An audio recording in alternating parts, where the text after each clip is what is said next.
morning. Welcome to day 64, April 22nd.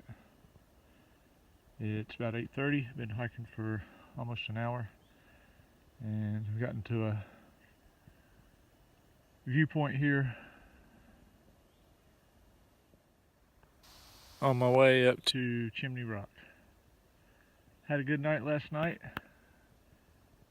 Even though there were a ton of people at that shelter, there was only one other person in the shelter when I got there, and since it was so late, I just decided to stay in the shelter.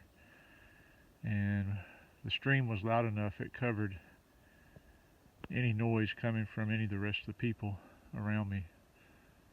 So had a good night's sleep, and everything's going well so far today. Looks like it's going to be a nice day weather-wise. Going to do 22 miles today to Paul C. Wolfe shelter. But because I got an earlier start than yesterday, hopefully I'll get into camp a little earlier. So with that, let's reboot, heading north. It's 11:45. You're looking at Three Ridges Mountain. Where I stayed last night, Harpers Creek Shelter is over on the other side of that, and I came over that this morning, and now I'm back over at the Parkway.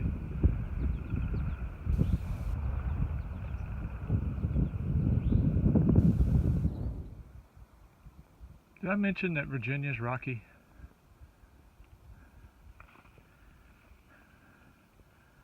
After that last segment, I crossed over the Parkway.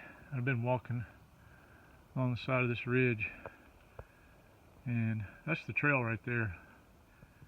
And so about for the last hour and a half, that's what I've been walking through.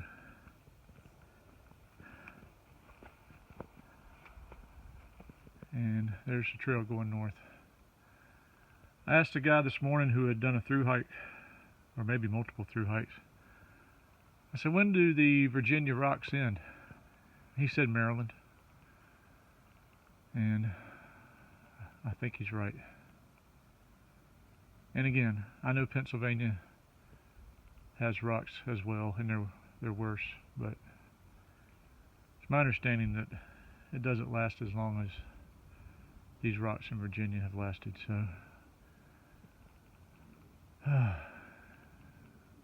another week of Virginia rocks.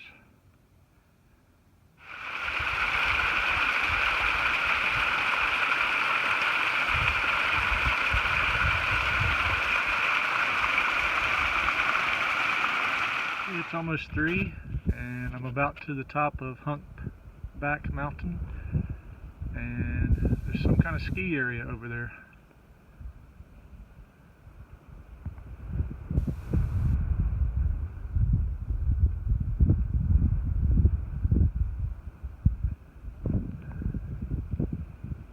The wind is picking up, and there's some clouds rolling in over here to the west. I didn't think they were calling for rain until Tuesday, but weathermen are often wrong. This is going to be the wrap up for day 64. I've reached Paul C. Wolfe shelter. It's a very nice shelter with a covered front porch, as you can see. There are some tenting sites here. There's one other section hiker here with me, and they have already put their bear bag on the bare pole. So this is the first shelter I've seen with bare poles. So other than that, getting ready to have some mountain house that my friend Brian gave to me. Appreciate that, Brian. It's a nice change. And tomorrow it's 6 miles to Rockfish Gap, but I am skipping that because I have enough food, and I should be in the Shenandoahs tomorrow at this time. So I'm very excited about that. And with that, as always, it's all good in the woods.